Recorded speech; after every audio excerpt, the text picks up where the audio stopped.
Hola, buenas noches, buen lunes, bienvenidos a Bravo News, el último noticiero de Bravo TV, que obviamente llevaremos adelante hasta las 21 junto a Javi Borelli. ¿Cómo estás, Javi? ¿Qué tal, Lore? Muy bien. Espero que todos hayan tenido un buen fin de semana porque esta es una semana cortita, pero con mucha información. Y en el día de hoy se produjo la sexta reunión entre el Ministerio de Desarrollo Social y las organizaciones de unidad piquetera, aquellos que habían hecho el acampe hasta la semana pasada.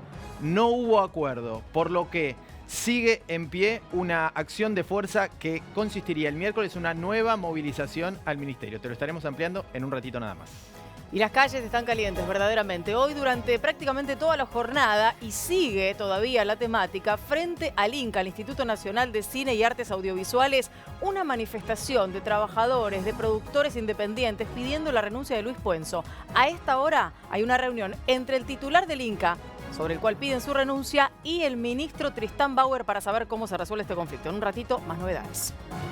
Desde hoy a la mañana, aquellos que se hayan acercado a su almacén amigo, al chino del barrio, podrían haberse empezado a encontrar con los productos con reducidos de precio. Estos precios cuidados que también llegaron desde el día de hoy a los espacios de cercanía. Digo, podrían porque en los hechos se espera que durante 15 días esto tarde en normalizarse. Pero más datos, en un ratito nada más.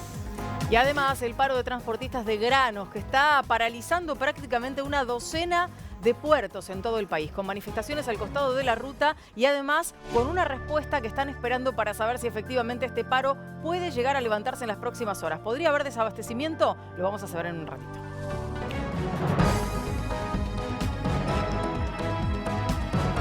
¿Vos la pondrías esta noticia en política? Vos sabés que estaba pensando lo mismo. Digo, el nacimiento de un bebé termina siendo una temática política porque, claro, quien nació a la 1:21 de la madrugada, o 1:22, qué confusión que hay entre la foto y el parte médico, ¿no? 1:21 o 1:22, ¿qué decís vos? No sé, Nacimiento pero de para la Francisco. carta astral me imagino que un quilombo. ¡Boy! ¿Cómo Tremendo, estamos? Un bolonqui ¿no? bárbaro. Bueno, es así, Ay, el bebé mira. ya está llorando, Francisco. 3,5 kilos. Mirá, Francisco mirá las Fernández Yáñez. patitas. Francisco Fernández Yáñez. Fíjate, Mirá ¿ves? qué patita, ¿eh? 1:21 dice. ¿Todos los dedos? Sí, está todo bien, está todo Sí, divino. todos los Aparte, dedos. mirá qué bien que está Todos los el, dedos. ¿no? El arquito, todo perfecto. No, perfecto. 1:21, pero claro, después en el parte dice 1:22. Aquí está el tuit del presidente Alberto Fernández que puso: nació Francisco, con tu madre, @Fabiola Oficial, ok. Estamos inmensamente felices, bienvenido a la vida, dijo el presidente Alberto Fernández en su tuit con estas patitas hermosas. También, lo puso, aquí está. Sí, acá está, mirá. Este es el informe que fue muy comentado también Sí. durante el día de hoy en redes sociales por algunas frases. por este dato. Bueno, primero por el dato, ¿no? Dice que 1:22. nació 1:22. Chicos, Pero bueno, tardó un minuto en escribirlo. sí, También ustedes es tienen verdad, que entenderlo, es verdad. ¿no? A ver. Bueno, la señora Fabiola Yáñez ingresó pasada la medianoche al sanatorio Otamendi con contracciones de trabajo de parto sin progresión del mismo, por lo cual se efectuó una operación cesárea. Naciendo a la 1:22 horas, un bebé de sexo masculino con un peso de 3,510 kilos. La evolución tanto del bebé como de la madre es satisfactoria, encontrándose ambos en perfecto estado de salud. Informaremos en forma continua la evolución del binomio. ¿Binomio? Qué palabra tan rara para madre e hijo, Sí, ¿no? sí, eso se estudiaba en un matemáticas bebé. en mi época, los binomios. Claro, los binomios eran matemáticas, ¿verdad? Tengo varios datos. Dale. Cosas que me fueron así acercando de información off the record y demás. Hubo toda una reunión que se llevó adelante en Olivos durante la jornada de ayer, un trabajo incesante de quien es el obstetra de la primera dama, que estuvo acompañándola obviamente, y además es el titular de obstetricia del Sanatorio Otamendi, donde nació el bebé, también del titular de la unidad médica presidencial, el doctor Saavedra, y quien se va a ocupar de cuidar en los primeros meses del bebé, que es la mamá de la primera dama, que viajó desde la provincia de Misiones para estar con ella y acompañarla. Porque familia reducida, familia chica, así que ellos eran los que estaban. ¿Sabes por qué es ahora? Porque vos decís una cesárea. La programás a las 10 de la mañana, a las 9. Ajá. ¿Por qué a la ¿Por 1:20? qué? A ver, ¿por qué? Porque querían que el lugar estuviera despejado lo máximo posible de gente, entonces los pasillos del Otamendi estaban liberados, la habitación que iba a ocupar también, y eso permitía que hubiera mayor tranquilidad, ya que estaba programada la operación. Muy bien, y Esa así es la fue, razón. nació con total tranquilidad y comenzó, por supuesto, a lo largo del día a recibir saludos de diferentes referentes políticos, además de, por supuesto, familiares y amigos. Sí. Una de las primeras en conocerse su regalo fue la vicepresidenta Cristina Fernández de Kirchner, Ujú. quien envió un ramo de flores junto con una tarjeta en el que le daba la bienvenida, por supuesto, a Francisco y que de alguna manera también agradeció, de hecho, por radio a Alberto Fernández y dijo, espero que pronto podamos volver a encontrarnos con Cristina. Sí, lo coparon así como a la salida del sanatorio, no le dieron oportunidad y allí le preguntaron una serie de cuestiones vinculadas, entre otras, a si por ejemplo se iba a tomar algunos días de licencia. Se había especulado con esa posibilidad, finalmente el presidente dijo que no y le preguntaron también por los cambios de gabinete. Dijo, los únicos cambios que estoy pensando ahora son los cambios de pañales. Así que el presidente muy abocado a su hijo. Salió bien. Salió bien, salió bien. Claro que sí. Vamos a ver cómo sale el tema económico. Así que dejamos un ratito de lado este momento tiernis. Tierno, lindo. Y hablamos un poco de economía, ¿les parece? ¿Cómo no? Que eso ya es otra cosa. ¿Tiramos barrido o le damos así? ¿Cómo viene? Vamos con todo. Bueno, con todo. A ver, el lunes. ¿qué es lo que se viene y cuál es uno de los lugares donde más se estuvo hablando sobre posibles cambios de gabinete? ¿Cuál es? En el Ministerio de Economía. Acabo de pasar por la puerta, caminando. Mirá, estaba por entrar ¿viste algún cambio? No, estaba todo muy tranquilo. Bueno. Muy tranquilo. Bueno, en minutos nada más, igual vamos a tener aquí una protagonista que hasta hace muy poco tiempo estaba en el Ministerio de Economía, a la cual le vamos a poder preguntar mucho, pero no adelanto mucho más, lo dejo ahí.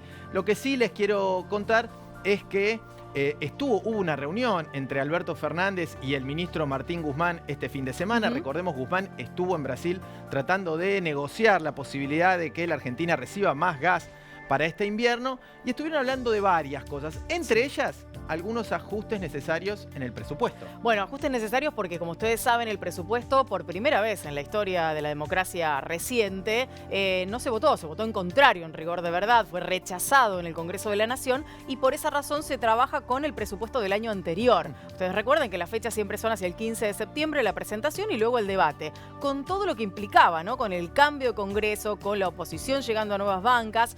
Bueno, estamos en esa instancia. ¿Qué es lo que va a pasar? ¿Habrá algunos decretos para ajustar ese presupuesto, Javi?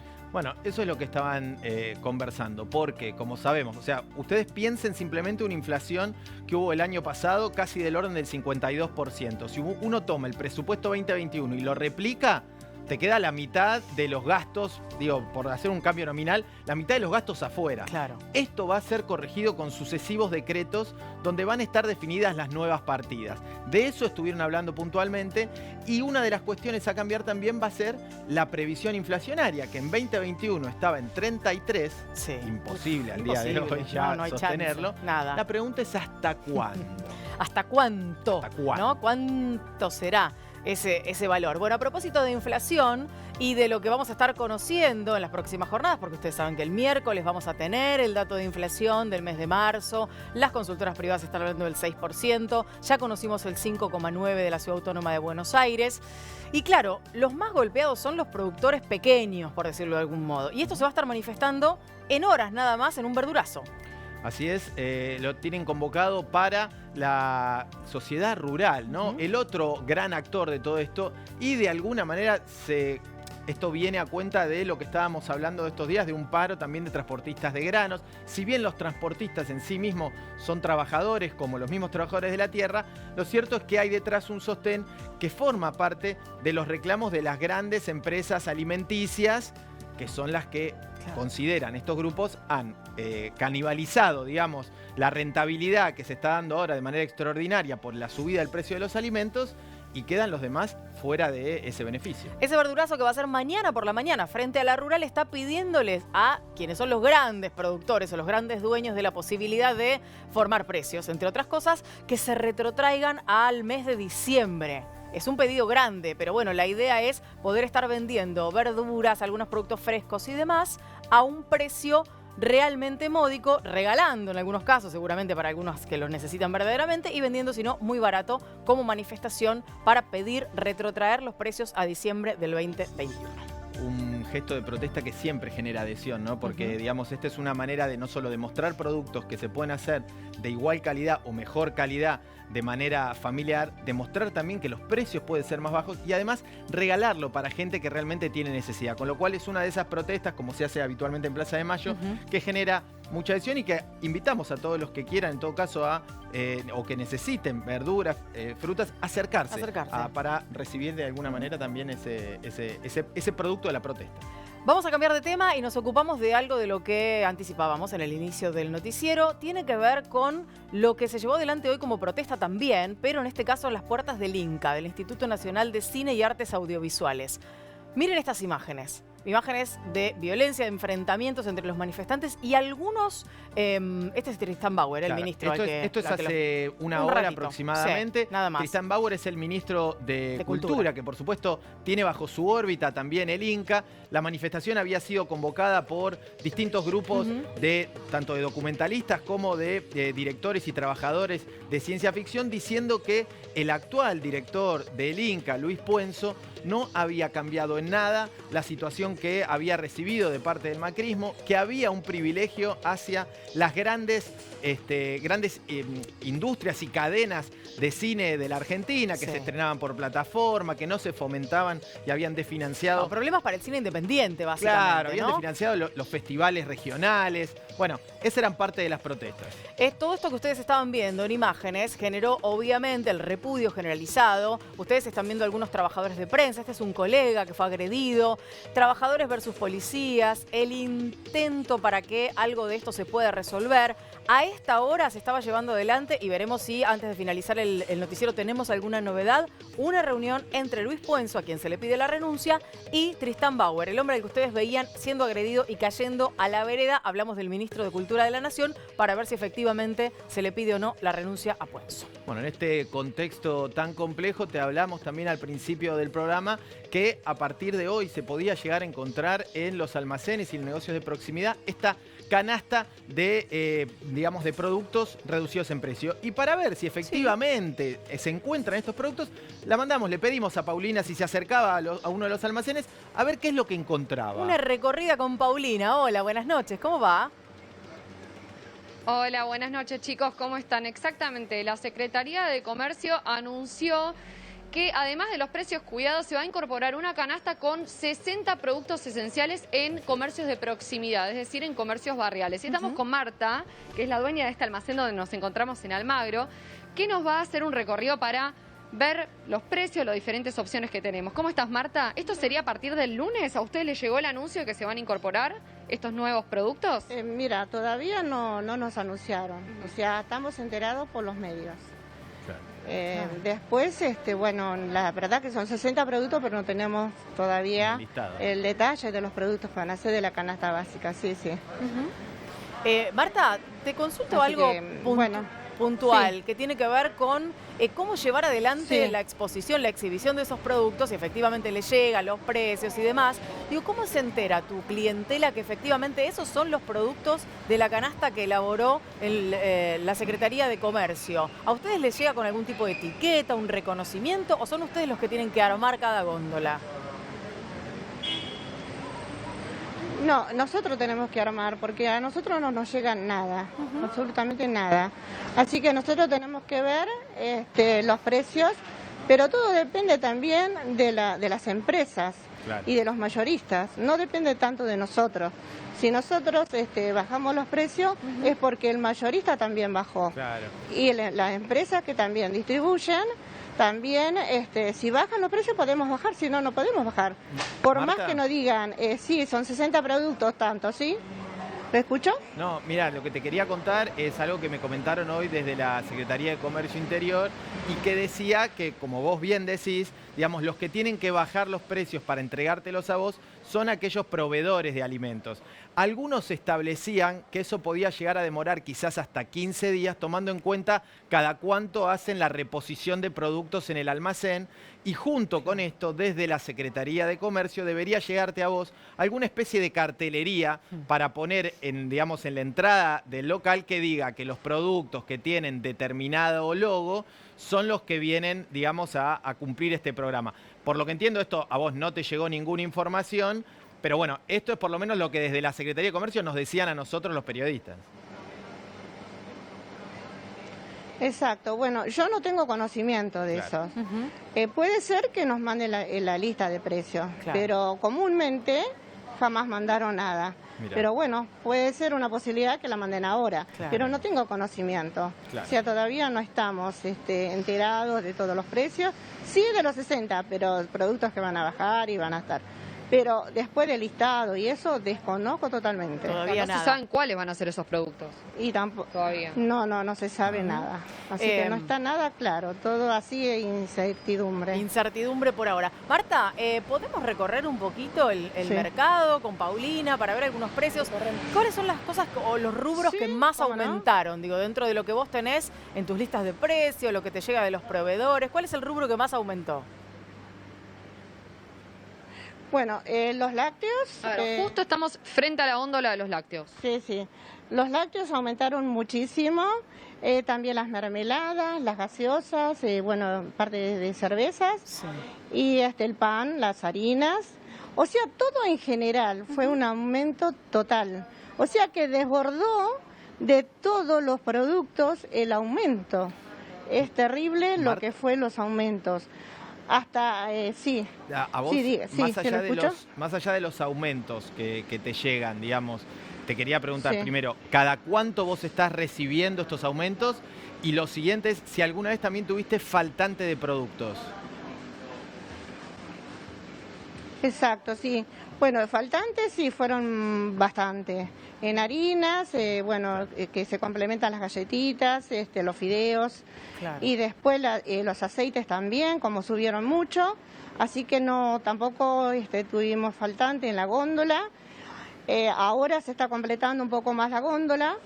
Y ahora estamos con unos aumentos todavía. Aumentó hoy y ayer, nos vinieron aumentos de las gaseosas, Claro. aumentos también de harinas. Claro. Bueno, todos en rubro en general está aumentando, no baja. No, claro, no baja. Bueno, vamos a volver, quédense ahí, le proponemos a Paulina quedarnos un ratito por allí, que vamos a estar volviendo en minutos para hacer una recorrida más grande todavía por el mercado de Marta. Gracias. Dale, buenísimo. Hasta Gracias, luego. chicos. Hasta luego. Bueno, tenemos, como lo marca nuestra barrida, que hablar de deportes. Y no necesariamente por una actitud deportiva, más bien No. todo lo contrario. Sí, la verdad que sí. ¿Vos lo viste? Nuestro referente, nuestro delegado, uno de los delegados ¿El uno? actuales. Ah, no, ¿el dos? no, ¿El ya tres? no más. Uno de los delegados actuales del NBA, Facundo Campazo, base de la Selección Nacional Argentina, fue ayer expulsado de un partido de básquet. ¿Lo Pero- viste? Lo vi. Terrible. No sé, me parece decís demasiado, que no? pero no quiero opinar yo. Quiero llamar a un No, experto. Para mí fue fuerte. Fue Quiero llamar a un fuerte experto. y con amenaza encima después. ¿Lo llamamos a Pisapia? Llamémoslo. ¿Está ahí? Hola, Guille, ¿cómo va? Guillermo. Hola chicos, ¿cómo están? Hola Muy bien. Javi, hola Lore, ¿cómo andan? Muy bien, muy bien. Acá tenemos hay grieta con lo de Campazo. Grieta. Yo digo que para mí fue fuerte, entendiendo las reglas de la NBA, ¿no? Borelli dice, no fue tan fuerte. Los estaba escuchando a ambos y yo hago una lectura también de la jugada porque, bueno, todos hablan de la infracción, de la acción desafortunada. No sé si una acción desafortunada, yo creo que fue un momento, una acción de calentura de él. Sí. Porque si usted ve la jugada previa a la acción del empujón de él, a él le comenten también, hay como mirá, hay en ese momento, cuando él va a convertir, hay un empujón hacia el de atrás y bueno, yo creo que Es como el vuelto, decís vos.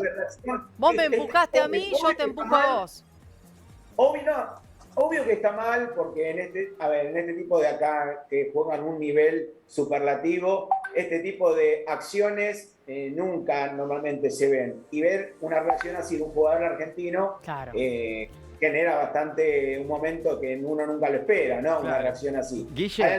Normalmente en todos los partidos es un contacto, es un juego de roce y más en este tipo de nivel donde puede llegar a pasar. Pero una reacción así no es justificativa para que lo empuje de esta manera. Pero bueno, lo Me que vino encanta, después es que no. Guille, me encanta la definición de es un deporte de roce De que roce. le cabe a todos los deportes del mundo, pero te la Pero- tomo porque comparto en parte esa mirada. Ahora, lo que te quería preguntar es, al margen de esta situación que puede quedar a discrecionalidad de los jueces, a veces jugadas como esta son solo full, en este caso fue una expulsión del partido, pero lo que queda acá en evidencia es que era un partido donde los Lakers no jugaban con sus titulares, verdad. donde era una oportunidad para Campazo para jugar minutos yendo a meterse a los playoffs y después de quedar relegado en el equipo. ¿Vos pensás que esto va a afectar su desarrollo futuro? Yo creo que sí. A ver, vos tenés en cuenta que no tuvo continuidad en el último tiempo. Karl Malone no lo venía teniendo en cuenta, ¿no? Como todos sabemos, venía jugando poco y nada. Y en este último playoff le estaba dando la chance de mostrarse. Y en este partido, apenas 8 minutos había jugado. Claro. Mira, Sí. 3 puntos, 4 asistencias Sí. y 2 robos. Nada. Era muy poquito. Jugado Ahora, para perdón. un partido de esta distancia donde él tenía la posibilidad de mostrarse Sí. y de demostrarle al técnico que está en condiciones de jugar a pesar de la poca continuidad que tuvo durante la temporada regular. Guille, igualmente digo, además de la jugada y la expulsión, vale la pena también tener en cuenta que después hubo a través de Twitter una amenaza del jugador. Yo estaba viendo que le dice Wijnaldum, que es el jugador al que, digamos, al que empuja, ¿no? Le dice, cuando te vea voy a poner mis manos sobre ti. Que supongo que querrá decir, me voy a ocupar de devolvértela de alguna manera. Ahora, eso se puede tomar como una... Bueno, me parece que esto ya excede lo que es ya hablando lo que es profesional, lo basquetbolístico, lo deportivo. ¿no? Bueno, Ya, pero no deja de ser una Por- amenaza pública. Es a través de Twitter y se lo dice arrobándolo. por Twitter y después no es que le pegó una trompada de atrás, un empujón. Me parece que estamos exagerando. Pisapia, un poco estás todo. minimizando un deporte que esto no es el fútbol. Esto no es Chicago Chacarita de ayer. Mira, Bueno. yo le voy a recomendar a la compañera Toso que vea, por ejemplo, grandes peleas del NBA como la que se armó en su momento entre Utah Jazz y los Pacers, que terminaron a las sí, piñas, bueno. tirándose sillas en la tribuna. Pero, ¿a qué Digo, pasó algo después? Después hubo sí, seguramente sancionaron un suspensiones, poquito algunos. sanciones. Pero, Y bueno. digo, más allá de eso, y por supuesto que hay una actitud, yo creo que sobre todo muy perniciosa para el futuro de Campazzo en este Claro, contexto. claro. Ese es el tema. Claro. Gaby, ese es el tema. Acá estamos hablando nos estamos refiriendo especialmente a la parte deportiva del base argentino, ¿entendés? Que acá él no venía teniendo continuidad y tenía la posibilidad de mostrarse y una acción así, haciéndose expulsar, me parece que ahora el panorama no es muy alentador de cara al futuro. Y teniendo en cuenta cómo venía, que venía jugando poco, sí, veo que es un futuro poco alentador. Lo para deja lo mal que viene. parado. Lo deja mal parado frente al futuro, frente a lo que pueda definir su entrenador y demás. Es una lástima porque había tenido la oportunidad de volver a mostrarse, no venía jugando, entonces esto me parece que mancha un poco, no su carrera, obvio que no, porque es una infracción, una expulsión y como todo jugador puede cometer un error. Subcampeón del mundo con la selección, Claro. desde ya. A ver, Guille, te agradecemos nuevamente la comunicación. Vamos a seguir en contacto para que nos traigas más de estos temas que les interesan a los argentinos. Sí. En definitiva, lleva nuestra bandera por el mundo. Exactamente. Gracias, Guille. Gracias. Nos Chau, vemos chau. la próxima. Bueno, tenemos que hacer una pausa, caballero, porque además ya Hagamos- llegó nuestra invitada. Ya así llegó que en un nuestra ratito invitada. sí, ya llegó. Dale, nos Un ratito. acomodamos y en un minutito estamos de vuelta.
Abrimos un nuevo bloque de Bravo News y lo habíamos prometido, tenemos a nuestra invitada en el piso. Así es el turno de presentar a Mercedes D'Alessandro, doctora en Economía y hasta hace muy poquito directora nacional de Economía, Igualdad y Género en el Ministerio de Economía. Mercedes, gracias por venir. Bienvenida. No, gracias a ustedes por la invitación. Bueno, Mercedes, a ver, lo primero que te quiero preguntar es, vos fuiste muy conocida en un principio aquí en la Argentina por llevar un poco la bandera esta de la economía feminista. Tú fuiste a estudiar a Estados Unidos y viniste aquí para asumir un rol, primera vez que en el Ministerio de Economía tenía el cargo de dirección, un lugar para pensar en la igualdad de género. ¿Qué evaluación haces de ese paso por el Estado?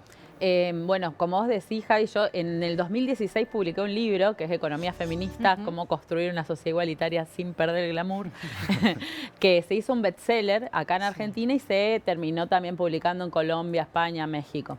Y digo esto porque estos días mi editor siempre me anda persiguiendo para actualizarlo. Vendelo, dijo no. Y yo no, digo, yo lo que le digo es que tipo, hay que actualizar tantas cosas porque realmente desde el 2016 hasta acá se transformó muchísimo la escena. Más allá de lo económico, bueno, que también tiene implicancias económicas, por supuesto, el aborto legal, seguro y gratuito, la paridad en la política, en la participación de las mujeres, bueno, la conquista de tener un Ministerio de las Mujeres, Géneros y Diversidad, el espacio que abrimos en el Ministerio de Economía, que además es pionero en la región, que fue reconocido a nivel internacional, la cantidad de veces que nos llamaron a contar la experiencia. Bueno, a mí me han dado premios también por la acción de eso, como líder de la lucha contra el impacto de la pandemia con perspectiva de género a nivel internacional. Digo, Ley Micaela también tenés que ver. Bueno, la Ley Micaela, es como, la verdad que han habido cambios muy profundos a partir de las luchas y del desarrollo del movimiento feminista en el debate público y en la institucionalidad política. Y la verdad que creo que tenemos un balance positivo desde ese punto de vista con, bueno, en la situación en la que estamos también, ¿no? Iba a preguntarte sobre eso, ¿no? Digo, porque Argentina, en un ratito vamos a hablar de economía también, obviamente, de economía en general, pero digo, la Argentina es pionera de alguna manera en la región en muchos aspectos, en muchas luchas que se han ido replicando en otros países. Digo, como para pensar algo bien cercano, Chile con el movimiento feminista y poniendo como ejemplo a la Argentina y tratando de salir a las calles, las mujeres con canciones y con un montón de performance y demás. ¿Qué te pasa a vos a la hora de la recorrida por el mundo cuando tenés que contar esta experiencia y cuando empezás a ver, porque uno no puede dejar de hacer comparaciones, qué pasa en otros lugares del mundo? Bueno, yo estuve viviendo en Estados Unidos 7 años y todos y todas vemos a veces Estados Unidos como el gran país, el motor del progreso, etcétera. Y la verdad que hay algunas cosas en las que Argentina está muy avanzada y está muy bien. En la participación política de las mujeres, por ejemplo, en los ámbitos legislativos. Ahora en el Ejecutivo, digamos que Biden nos lleva un poco la delantera. La licencia de maternidad en Estados Unidos no existe una licencia de maternidad paga. Digan, miren lo que estamos hablando. Hoy justo el presidente tuvo un hijo con Fabiola Yáñez, un saludo para ellos. Y lo cierto es que acá los varones tienen 2 días de licencia de paternidad. Bueno, Alberto tendría 15 porque la administración pública tiene una licencia un poco más larga, pero aún así es totalmente insuficiente. Exacto. Pero en Estados Unidos no hay ni de maternidad siquiera, ni para la madre ni para el padre. Y ahí, Mer, una cosa que había sucedido al principio en este gobierno era el planteo de tratar de tener un gabinete con mayor equidad, con mayor representación de las mujeres en espacio de poder. De hecho, fuiste una de las promotoras de ese espacio que se llamó Mujeres Gobernando, que se llama Mujeres Gobernando. Pero la verdad es que en los últimos tiempos y con los cambios de gabinete que hubo, parecieran haber perdido peso. ¿Cómo lo evalúas? Sí, es un retroceso cuantitativo y espero que no cualitativo, ¿no? Estamos también tratando de ver cómo se pueden fortalecer las gestiones de las mujeres, las gestiones feministas. Ha habido un retroceso muy fuerte, pero a mí me gusta siempre ver un poco más lo positivo también, que es que lo que sí hemos visto es un gran crecimiento de los espacios que tienen perspectiva de género en los distintos ámbitos, no solamente a nivel nacional, sino también en las provincias.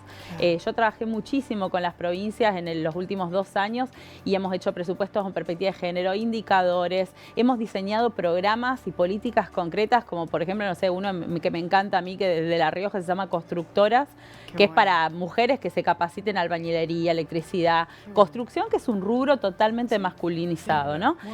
Bueno, ni hablar de las personas travestis y trans, que bueno, hemos logrado el cupo laboral travesti y trans, y eso también está en merma la representación que habían conquistado con algunas compañeras como, bueno, Alba Rueda, que ahora está en Cancillería, pero también está Ornella Infante en el INADI. Sí. Digo, hay algunas cosas que van avanzando, pero a mí sí me alerta y me parece que tenemos que reflexionar que cuando se hacen cambios o cuando se habla del músculo político, el volumen político, siempre suenan nombres de varones, cuando tenemos en la Argentina mujeres que realmente son unos cuadros políticos espectaculares, desde Cristina, pero también, no sé, yo pienso en Lucía Corpacci, que fue gobernadora de Catamarca, senadora, diputada, ya no sé cuántas cosas, Cristina Álvarez Rodríguez, que hoy está en el gabinete de Axel, digo, hay muchísimas mujeres que son cuadrazos políticos.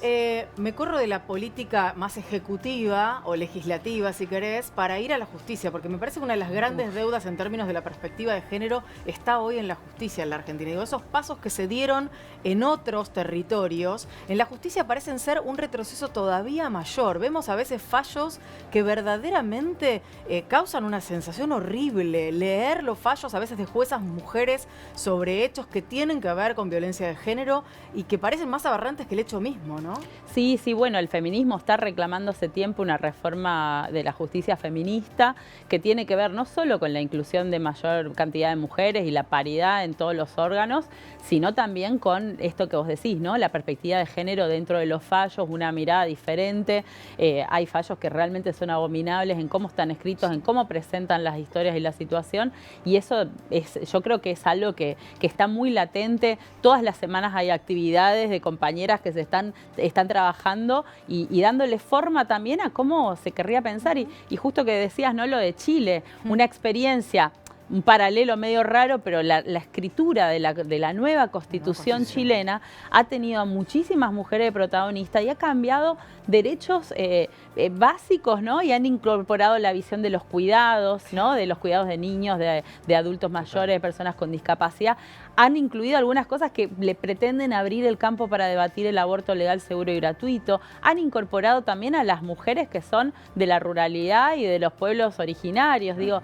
Entonces, creo que se están conquistando también esas letras, ¿no? Como que estamos avanzando en esa legislación. Mercedes, vos, por supuesto, esto tiene que ver con género, pero también con tu rol como doctora en economía, has formado parte de esa mesa en la que quisimos estar todos, que es la mesa donde se conversó con el FMI cómo iba a ser el acuerdo que ahora sí finalmente está formado, por más que haya que hacerle algunas modificaciones.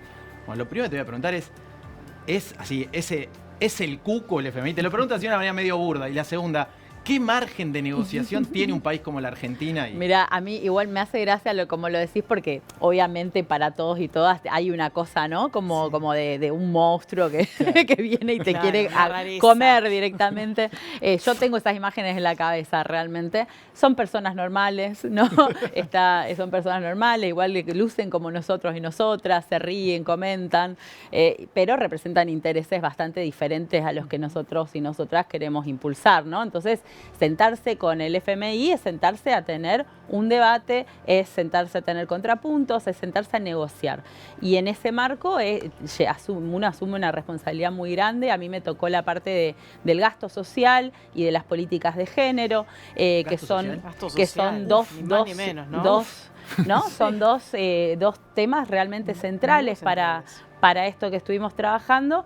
Y bueno, ahí ellos y ella, porque también viene Julie Cosa, que es una de las que está en el equipo, en el staff que viene a la Argentina, también se reúnen con diferentes líderes y organizaciones sociales y recorren un poquito también, ¿no? Como para no tienen solamente un input de los equipos ejecutivos, sino también se juntan con el Congreso de la Nación, con diferentes organizaciones sociales.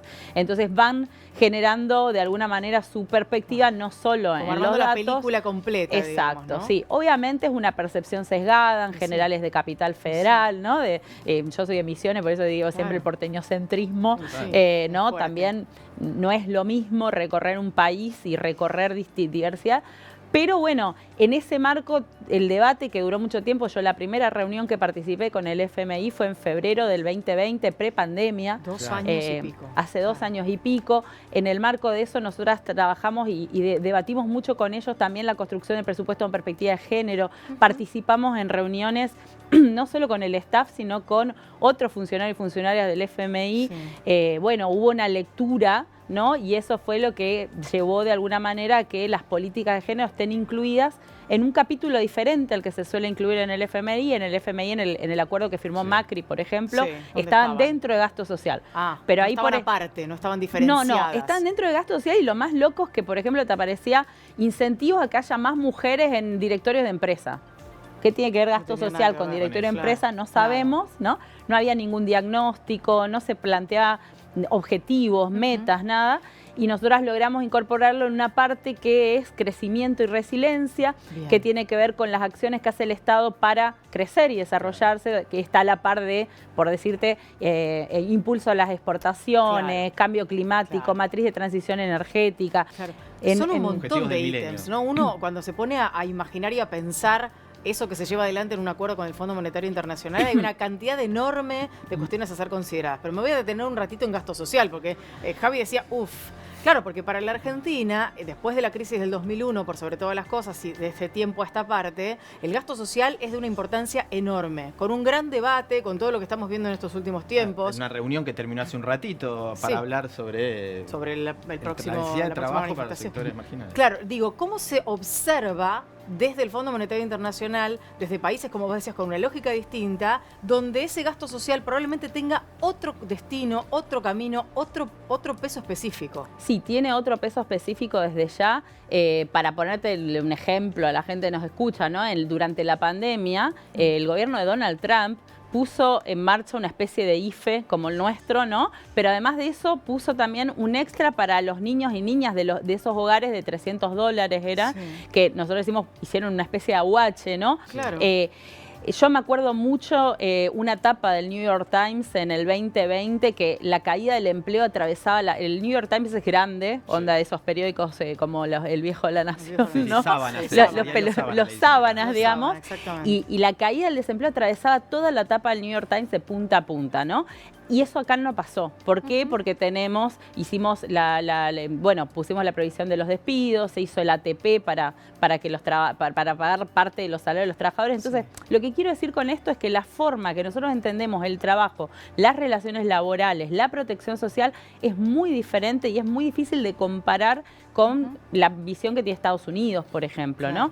Y entonces ahí, de alguna manera, ellos y ellas entienden esto. Hay un piso de gasto social. En el acuerdo de macrismo, por ejemplo, se decía que, bueno, los sectores vulnerables iba a sostener. Nosotros lo que hicimos es mostrar la necesidad de sostener eso todo el momento que sea necesario a través de la pandemia. Hay un eslabón muy grande en gasto social que son las jubilaciones, ¿no? Y que es un segmento que siempre está bajo la mirada.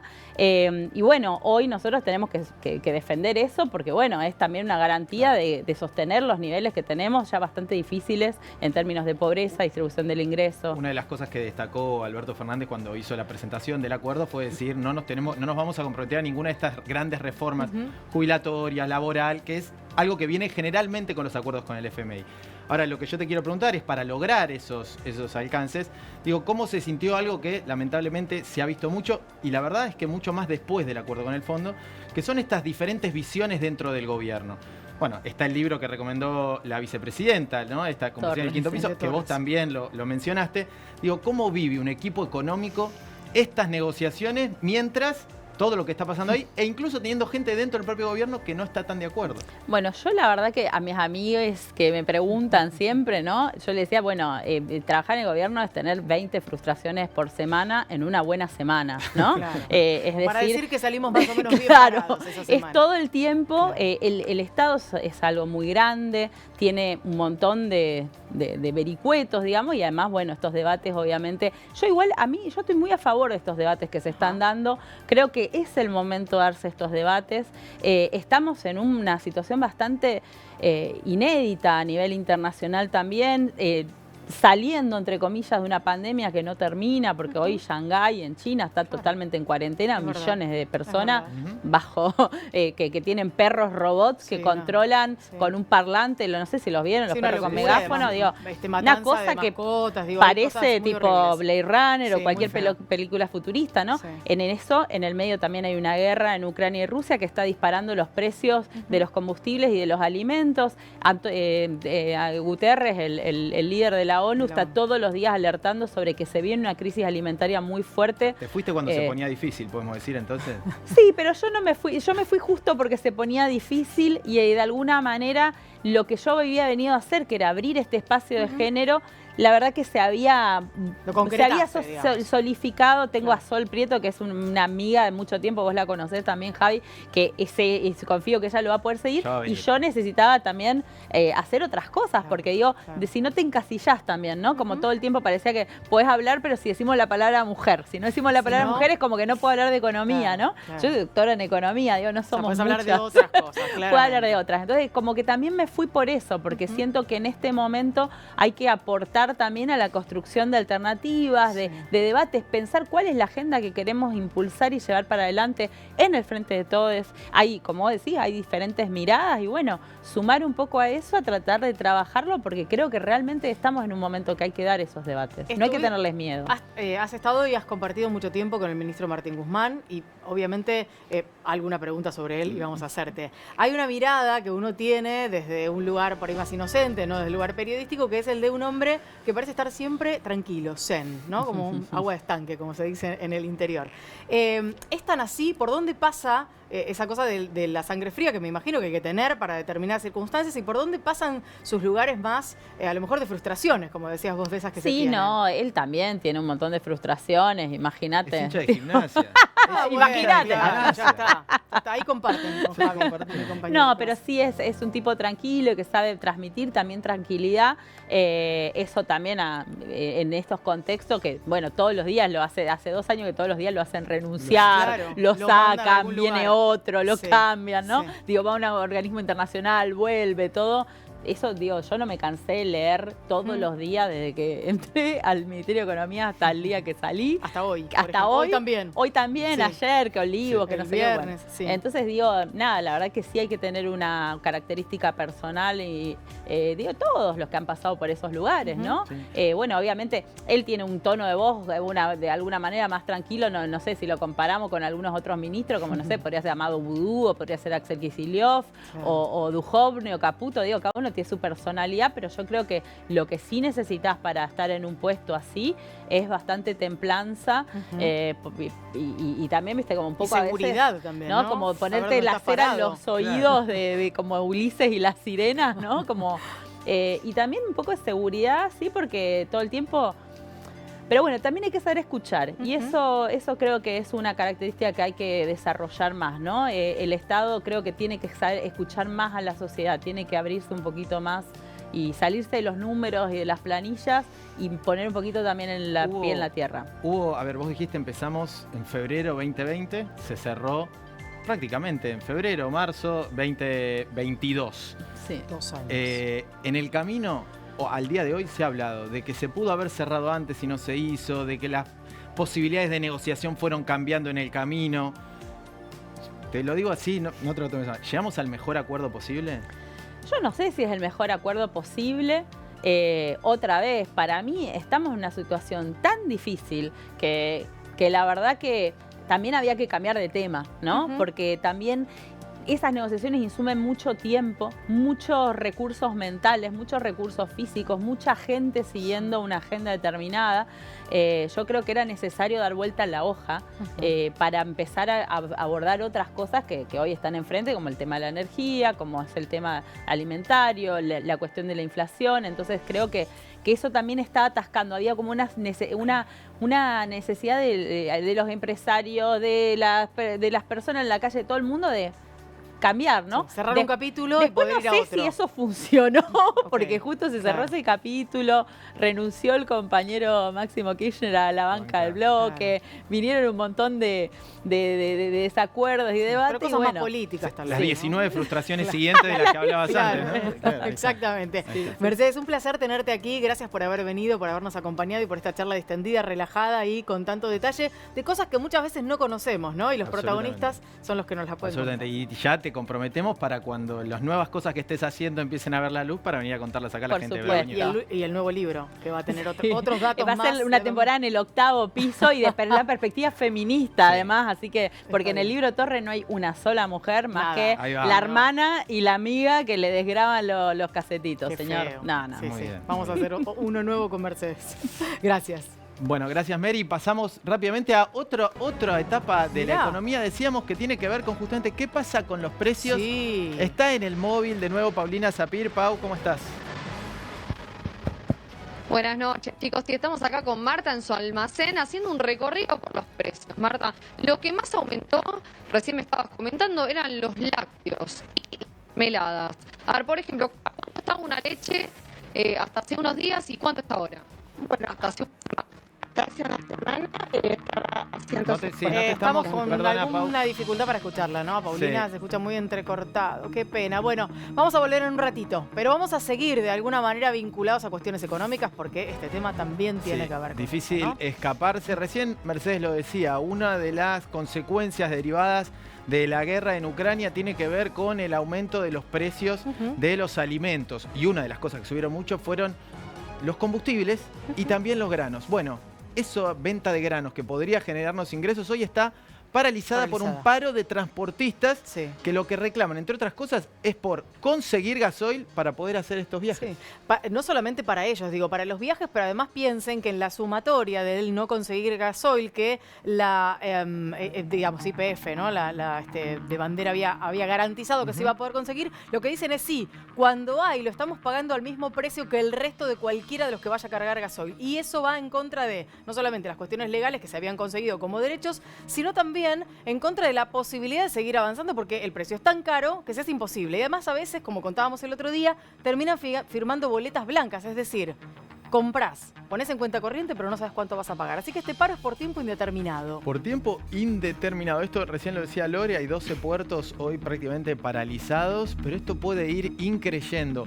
Hemos contado en otras ediciones de Bravo News lo que pasó en España. Más de 2 semanas de paro de transporte que generó un problema muy serio y que hizo que el gobierno tuviera que tomar algunas medidas casi sobre el filo para lograr destrabar la situación y evitar que se pierdan puestos de trabajo. Y contamos en Perú, donde por supuesto en una situación política de mucha mayor crisis institucional, nuevamente un paro de transporte por el reclamo del gasoil terminó desencadenando una protesta social que casi termina con el puesto del presidente de la nación. Y es verdad que hay una mirada del gobierno nacional sobre la cuestión energética.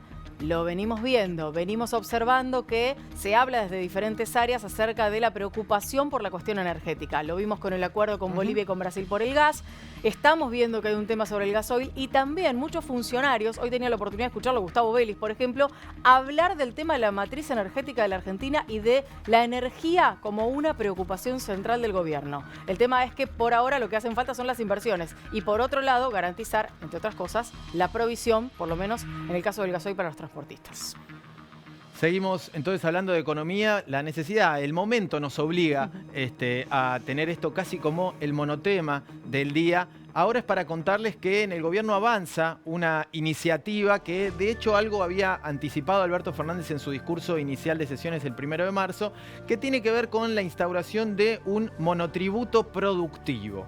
¿Qué sería este monotributo productivo? Es algo que viene a cambiar una figura que existía antes, que es el monotributo social, ¿sí? La categoría A para los monotributistas, la más baja de todas, que tenía un precio, digamos, un costo más bajo, digamos, era una forma de pagar aportes de los independientes más bajo, pero ahora lo que se hace es que, primero, se amplía la brecha, llega a la categoría de la A hasta la C. Hasta la C, claro. Y se le Más alto. permite a esa gente ahorrarse digamos, lo que es dos componentes de eso. Hay tres componentes: el impositivo, el de seguridad social y el de jubilación. Bueno, jubilación y seguridad social lo absorbería el gobierno. Exactamente, esa parte la pagaría el gobierno y esto también permitiría que nuevos actores puedan ingresar justamente ese monotributo, que tendría la característica, como decía Javi, de que se paga menos y de que suma categorías, y esto implicaría que la cantidad de trabajadores que podrían ingresarse llegaría hasta los 8 millones de argentinos. Esto es sumamente importante básicamente porque permite salir por lo menos de la irregularidad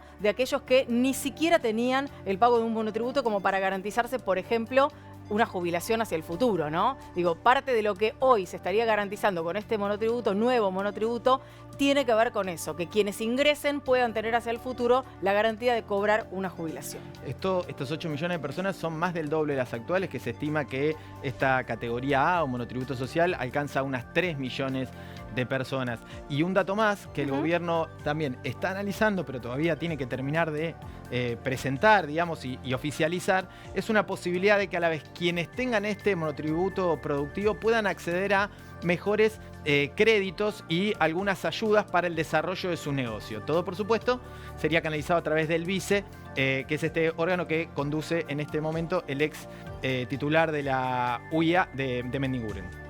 Vamos a darnos una vueltita por el mundo, ¿te parece? Viajamos, vamos a la información internacional y lo primero de lo que tenemos que hablar forma parte de aquello que estuvimos prácticamente en el mundo entero, ¿no?, observando. Básicamente porque las elecciones en Francia, en algunos casos y para algunas miradas mundiales, tienen que ver con la centralidad de qué pasa con las derechas que se van presentando y que aparecen con fuerza. En este caso, Marine Le Pen, que logró un número suficiente como para ir a una segunda vuelta con Emmanuel Macron, el presidente francés. Así es, 23%, casi una de cada 4 personas de las que fueron a votar en Francia eligieron a este personaje de la extrema derecha, hija de quien era, bueno, su padre. Le Pen, padre, fue el primero en expresar estas ideas, que estaban siempre acompañadas por la xenofobia, que estaban muchas veces un extremismo en cuanto al nacionalismo francés, pero que en esta campaña la tiró un poquitito más al centro. Sí. Dejó de hablar tanto de eso, habló más del crecimiento, habló sobre cómo Francia había quedado expuesta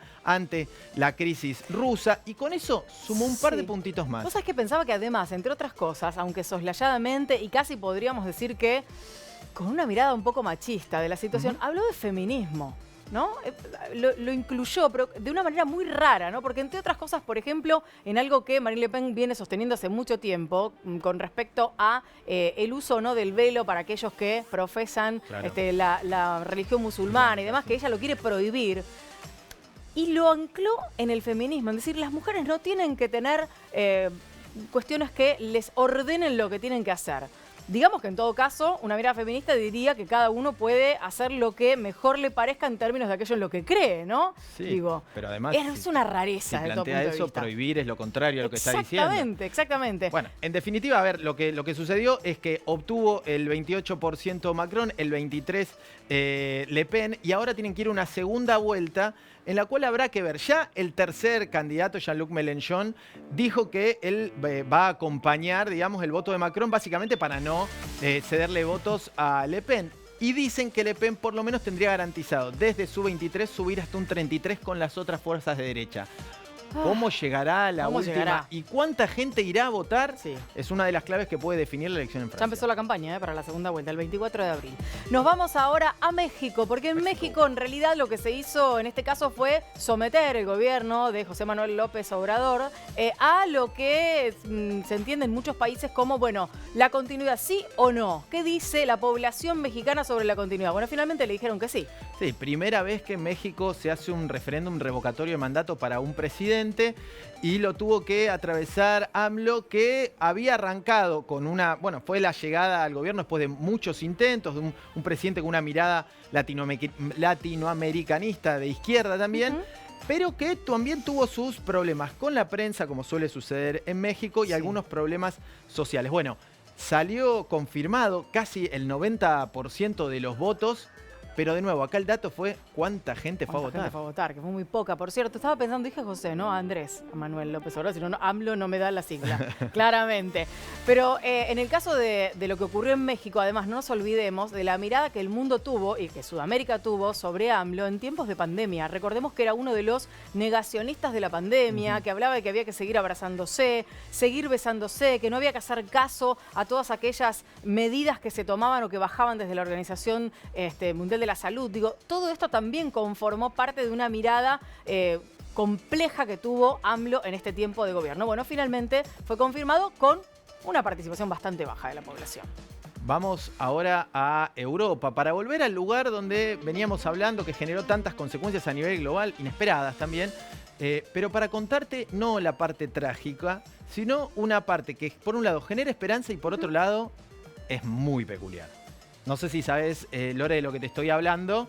Es Me la dejó como una incógnita, salida ¿viste? Fue del país, así. la fuga del país del doble del presidente Zelensky. Es impresionante lo que pasó. Pero además la ayuda de otros dobles, La ¿no? ayuda de otros dobles. Del doble de Dobles del mundo Xi unidos. Jinping, ¿no? Y de Putin, doble del mundo unidos. Estaba pensando en la película El último Elvis. ¿Te acuerdas la cantidad de dobles Sí, claro, que había? claro. Ah, no, está bien. Estábamos hablando del doble del hombre que lleva Norcoreano. adelante los destinos en Norcorea. Mm. Ay, ay, ay. Bueno, qué amiguitos tenía para salir. Pero claro, la estaba pasando muy mal porque verdaderamente era un peligro estar en Ucrania en medio de una Claro. guerra y siendo tan parecido a Zelensky. Claro, él estaba en Kiev, estaba refugiado, por supuesto, y no encontraba medios para salir. En eso, cuenta él, recibe un mensaje del doble de Kim Jong-un, con quien había Sí. compartido un comercial hace un tiempo en el cual cada uno hacía de los respectivos presidentes. Y le dice, tenés que salir de ahí. Te tenés El que otro ir le dice, ya. no sé cómo. Claro. Entonces dice, para.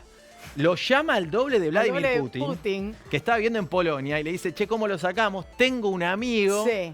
Ese Y amigo... vamos haciendo esta salida Sí, humanitaria, así te es. diría. Ese amigo le consigue, digamos, una forma de escape y ahora lo curioso es que y logró Sí. el escape hacia Polonia. Sí, en Está Polonia. Zelensky doble con El doble de Vladimir Putin. de- Juntos. juntos planeando acciones para, digamos, ir en contra de la guerra, ¿no? Con cierto sarcasmo armar movidas en las redes sociales y a través de distintas presentaciones para manifestarse en contra de esta guerra de Vladimir Putin original.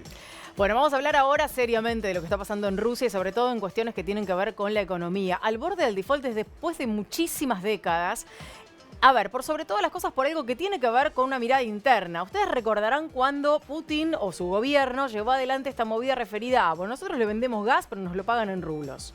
Bueno, quisieron pagar en rublos la deuda del país. Y le dijeron, no, es en dólares, muchachos, no en rublos. Y por esa razón podría entrar en default. Bueno, ahora lo que sucedió en los hechos es que no pudo pagar un vencimiento de su deuda que estaba comprometida en dólares. Ahora lo que Rusia dice es, yo no dispongo de dólares porque los Estados Unidos le congeló los fondos que tenía en dólares. Entonces Rusia dice, intenté pagar en dólares, no Sí. me dejaron. Te ofrezco pagar en rublos, no me lo aceptás, no me podés declarar el No es mi default a culpa. mí, porque yo hice todos los intentos, se tendrá que dirimir de alguna manera con una acción judicial, donde no calculo, salvo que caiga en algún tribunal ruso, que Sí. no va a suceder, que le den la razón. Ahora, es impresionante también pensar en una acción judicial sobre una deuda podemos estar en contra de muchas cuestiones relacionadas con Rusia y obviamente nosotros venimos hablando de la guerra desde hace mucho tiempo, desde que empezamos Bravo News. Ahora, en medio de una guerra, estas circunstancias debieran también tomarse en consideración, no digo para perdonarle la deuda, pero sí para contemplar que las dificultades para pagar son reales, ¿no? Digo, tal vez la intención estaba y tal vez si estaban descongeladas las cuentas, porque durante muchas décadas Rusia ha pagado, si descongelaban las cuentas en dólares podía pagar naturalmente. Eso no sucedió porque hay una guerra y porque vienen represalias de la mano de esa guerra, ¿no? Así es, ahora Rusia tiene 30 días para ver cómo negocia esto. Es como que ya no pagó en el primer vencimiento, le quedan 30 días de consideración. Hay que ver si en el medio o se destraba, porque hasta hace poquito Estados Unidos le permitía usar sus dólares para pagar deuda, o si sigue así y veremos qué pasa con este default. De la guerra nos vamos al COVID y nos vamos a China con una noticia verdaderamente triste, trágica. Tiene que ver con lo que está ocurriendo con aquellos que están en cuarentena por COVID y sus mascotas. Las están matando. Hay autoridades de China que toman la decisión de ingresar incluso a los domicilios de personas que están aisladas en otro lugar y asesinar a sus mascotas porque sostienen que ellas podrían transmitir el virus. Recordemos que China tiene, entre otras ciudades, a Shanghái en prácticamente una cuarentena generalizada para toda su población. Pero es un verdadero desastre. Es un verdadero desastre que tiene que ver con esa política que ellos le llamaron COVID-0, ¿no? Esta tolerancia cero a los casos de COVID, donde la persona que está, digamos, infectada es aislada y lo que vienen denunciando en algunas ciudades, nunca en Shanghái, sino en unas ciudades más alejadas. De hecho, por eso, bueno, China además tiene una política de comunicación muy cerrada. Sí. Lo que han empezado a circular son imágenes donde se ve a estas personas todas vestidas como de astronautas, ¿no? Exactamente. No, Que, bueno, las imágenes no las vamos a mostrar, son porque imágenes son terribles. muy terribles, Muy no las vamos a dolorosas. compartir, pero donde, digamos, matan a palazos a los animales domésticos. Es verdaderamente una locura. Ya había ocurrido en el inicio de la pandemia, sobre todo con los gatos, que se sostenía que eran unos de los transmisores o de los posibles transmisores del virus, así que la locura sigue en este caso en China. De China nos vamos a Brasil. Vamos a Brasil. Ay, qué locura lo de Brasil. Hay un diputado de la izquierda que dice, señores, ¿Qué ¿me está pasando explican cómo es esto de que compraron 35.000 pastillas de Viagra para el ejército? Sí. 8 licitaciones hubo.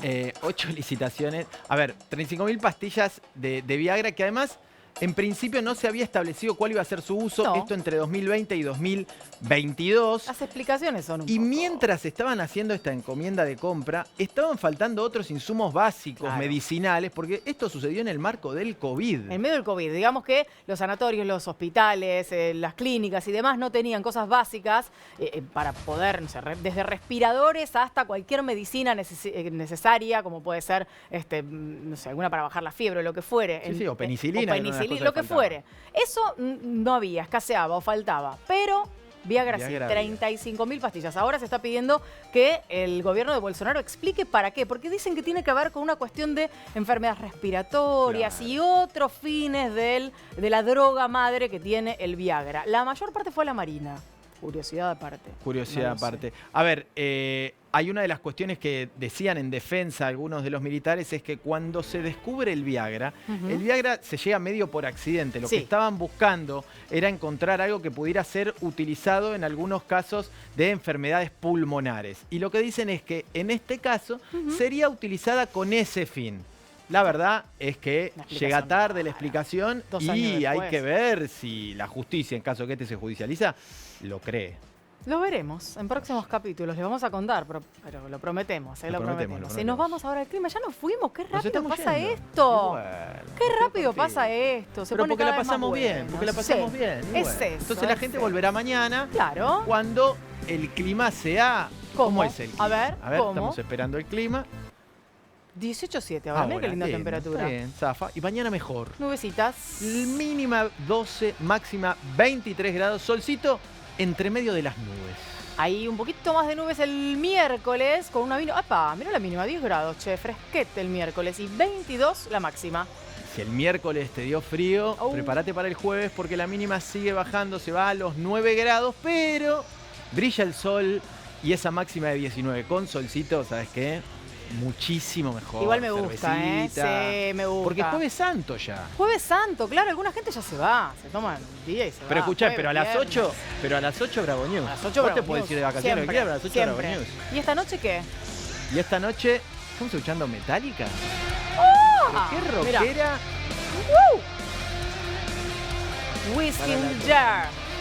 Qué bueno Whisky in the- Metallica, Whisky in the por Jar es casi favor. una invitación ahora a la salida, Y sí, salida a de, salir de y Bravo News. irnos rápidamente a metalear. por Bueno, ahí. y si la productora ejecutiva nos invita, nos vamos a tomar un whisky in the ¿Vamos jar. todos? ¿Por qué no? Vamos pero todos. no in the jar, no, porque ahora por No, este in the tema jar del no. COVID no, No, da, no, por favor. Cada uno con su, Cada con uno su glass. con su, sí, cada uno con por su favor, glass. cada uno con su glass, sí, Eso. por favor. Mañana nos volvemos a encontrar a las 20. Eso, Chau. hasta mañana.